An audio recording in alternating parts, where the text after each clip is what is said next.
നമ്മുടെ കുട്ടികൾക്ക് പോലീസ് എന്ന് കേട്ടാൽ ചിലപ്പോൾ പേടി തോന്നാം. അതിന് കാരണവും ഒരുപക്ഷെ നമ്മൾ തന്നെയാവും. കുഞ്ഞുനാളിൽ ഭക്ഷണം കഴിക്കാതിരുന്നാൽ നിന്നെ പോലീസ് പിടിക്കും, വേഗം കഴിച്ചോ എന്നൊരു വാക്ക് മക്കളോട് പറയാത്തവർ വിരളമാണ്. അങ്ങനെ കേട്ടുശീലിച്ച പോലീസിനെ കുറിച്ചുള്ള ചിന്തകൾ വലിയ കുട്ടിയായാലും ചിലർക്ക് മാറണമെന്നില്ല. എന്നാൽ തികച്ചും വ്യത്യസ്തമായി ആദ്യമായി പോലീസ് സ്റ്റേഷനിലെത്തി പോലീസ് എന്ന ഭയം മാറി പോലീസുകാരുടെ കണ്ണിലുണ്ണിയായിരിക്കുകയാണ് സിന്ധിയ. സ്വാതന്ത്ര്യദിന പരിപാടികൾ ക്യാമറയിൽ പകർത്തുന്നതിന് പുറപ്പെട്ട എന്നോടൊപ്പം ഇറങ്ങിത്തിരിച്ച സിന്ധിയയ്ക്ക് ഞാൻ എങ്ങോട്ടാണ് പോകുന്നതെന്ന് അറിയില്ലായിരുന്നു. കോട്ടക്കൽ പോലീസ് സ്റ്റേഷന് മുന്നിലെത്തിയപ്പോൾ അവൾ ആകെ പരിഭ്രമിച്ചു.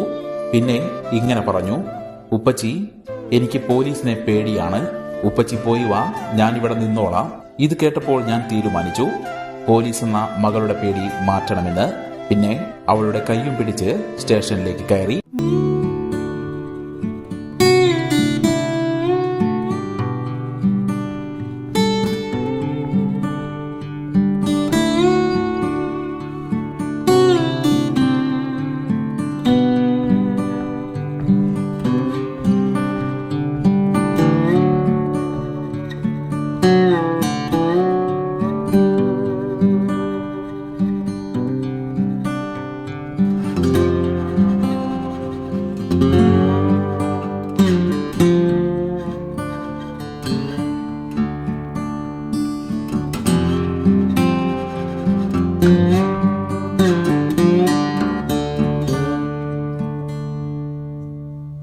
പിന്നീട് മനസ്സില്ലാ മനസ്സോടെയാണ് അവൾ സ്റ്റേഷനിൽ നിന്നും പടിയിറങ്ങിയത്.